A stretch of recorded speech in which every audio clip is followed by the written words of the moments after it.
control position, looking for that head and arm, it is not wrong to stay there and flex and try to choke him out. All right. A lot of times in competition, your coach may be yelling directions to you, but you don't hear it at all.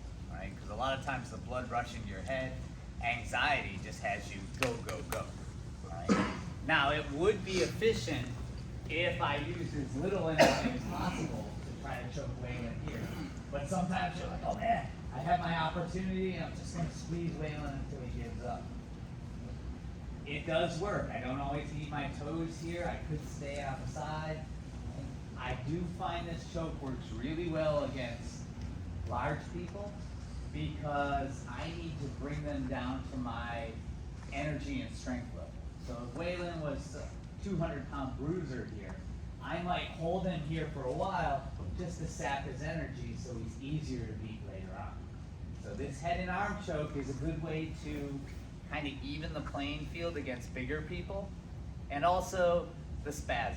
Right? If you get a spaz that's going to punch and kick you in the face, it's good to put them here, take away some of that energy so that when you let them go, you're not going to get punched and kicked in the face. Right? So if you do have those spazzy beginners, it's a good way to slow them down. Right? Now, if I do get to the mount position here, I just took Waylon down, I see that opportunity, and I just can't get it. Every time I get here, it keeps dropping that elbow back to the floor, or even he's just not allowing me to put this arm across. Right? Head and arm choke was a good idea. Cross collar choke's a more stable, better idea. Right? So this isn't working. He's not taking the bait. I'm going to come back to mount. When we're in normal mount position here, I always have to be facing his head.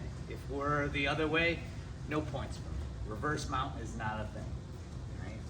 Now, once I'm here, I have access to his arms. I have access to his neck. This is what we call mid-mount. If I were low down here and hooking his legs, this is great for stability, not so much attacking. I only have maybe the Ezekiel choke here. And if I go a little higher with my knees under his armpits, I lose access to his neck. Now I have to attack his arms. And we'll talk about this all this month in dominant positions. But I want you here, basically sitting on your partner's navel. My weight is slightly forward. I don't want to be too upright, and I definitely don't want to be back, or else he's going to push me back. If I'm too far this way or this way, he's going to push me that way. So slightly ahead, ready to attack. We're going to do the cross collar choke, my favorite. I'm going to let both hands get to the lapel I want to grab. My bottom hand does a lot of the work. I'm doing some lifting, opening the collar so my choking hand can get in. And I just slide in, 4 fingers in, thumb out as far as I can, like I'm going to punch the floor. Once I do that, I can kind of feel the tag. I can see his washing tag. I'm not there yet. So let your bottom hand help you get. Pull him up, keep sliding down until I get to this washing tag right behind his neck. As soon as I do that, my thumb is pointing up in the direction of Waylon's head. I don't want that because that tends to create this bend in your arm. As soon as I get there, I want to take that thumb that's pointing up, I want to turn it over like I'm trying to jam my thumb into his brain here, right? That's also going to put my elbow on his chest like I'm doing a bicep curl, right? So I don't want to be here like I'm flicking a lighter. I want to turn it and do a bicep curl. So pick him up, sliding down until I get that grip I want, turning my thumb and putting that elbow on his chest. Right? Now I'm flush up against his neck on this side. But I'm a little compromised. I'm busy using this arm, so if Waylon wants to bump and roll me that way, I'm going for a ride. So just like before, I need to compensate by shifting my weight here, and I'm not losing this grip at all. Right? Now as we play the game, I'd like to stay low, so keep this hand on the mat, just do a big rainbow over to this side, and then be slightly nice to your partner here. My elbow that is right on Waylon's jaw is going to pull back across his face, right? I have this canvas gi on, and as I rub across his face, it doesn't feel great. But it definitely opens his neck up, and I'm not going to make a grip here. I just karate chop him in the neck, put my fingers over his shoulders. Right, now, I could choke from here, but I'm not stable. Whatever my top hand is, my forehead goes to the mat, Now I have a hand and 2 knees on the mat. I'm pretty stable.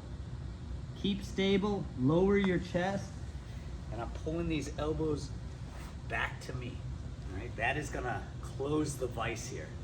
If I flare those elbows out, I'm no longer closing off his arteries. I'm just sitting here awkwardly close to Waylon, like trying to smush him with my arms. I need to pull back and close the vise. So when I'm here, coming across, being nice to open up his neck, fingers over and head to the mat, and then I'm pulling the vise back. Okay, so start here in normal mount, 2 hands, pick him up off the mat, slide down like a roller coaster. And do this as many times as you need to until you get where you want to go. Turn that thumb into his head, elbow down. Then worry about your position. So I have to shift my weight.